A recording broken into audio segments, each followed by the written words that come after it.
Hello అందరికీ. So, యాక్చువల్‌గా మా అబ్బాయి శివాంశుని చూస్తే నాకనిపించింది మా తాతతో మేబీ మాకు గూడా ఇలాంటి మూమెంట్స్ ఉండుంటాయేమో అనిపించింది. But pretty not sure. ఎందుకంటే మా తాతగారు కొంచెం స్ట్రిక్ట్. సో, దగ్గర తీసుకొని ఎత్తుకోవడం అదంతా ప్రాబబ్లీ చేసుండరని అనిపిస్తది. అట్ ద సేమ్ టైమ్ మా అబ్బాయిని అలా చూస్తున్నప్పుడు చాలా చాలా హ్యాపీగా అనిపించింది. వాళ్ళ తాతతో కూర్చొని పూజ చేసి, హారతిచ్చి అండ్ ఇఫ్ యూ సీ కొన్ని క్లిప్స్‌లో వాడు ఈవెన్ లాస్ట్‌లో పాట పాడతాడు. అండ్ తర్వాత 'హర హర మహాదేవ శంభో శంకర' అని చాలా గట్టిగా అంటూ చాలా క్వాలిటీ టైమ్ స్పెండ్ చేస్తున్నట్టు అనిపించింది.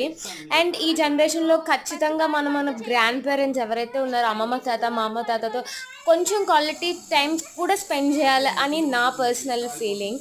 So, through out the video వాడు అలా పూజ చేస్తూ ఉన్నాడు. తర్వాత హారతి ఇచ్చాడు. తర్వాత దండం పెట్టుకున్నాడు. కాసేపు నీళ్ళు తీసుకొని నీళ్ళతో ఆడుకున్నాడు. అట్ ద ఎండ్ దేవుడికైతే దండం పెట్టుకొని బయటకొచ్చేసాడు. అండ్ అండ్ అండ్ గుంజీలు కూడా అంటారు కదా! వినాయకుడికి గుంజీలు తీసాడు. సాష్టాంగ నమస్కారం పెట్టాడు. వాళ్ళ తాత ఏం చేస్తే అవన్నీ చేశాడు. సో, నాకైతే చాలా అనిపించింది. అది నైట్ వీడియో క్లిప్ అనమాట. సో, వాడు ఐ మీన్ ఏదైతే చేయాల్సుందో దాని మీద కూర్చొని, నించొని ఆడుతున్నాడు. ఇవన్నీ మగపిల్లలు నాకు మా అమ్మ అంటుంది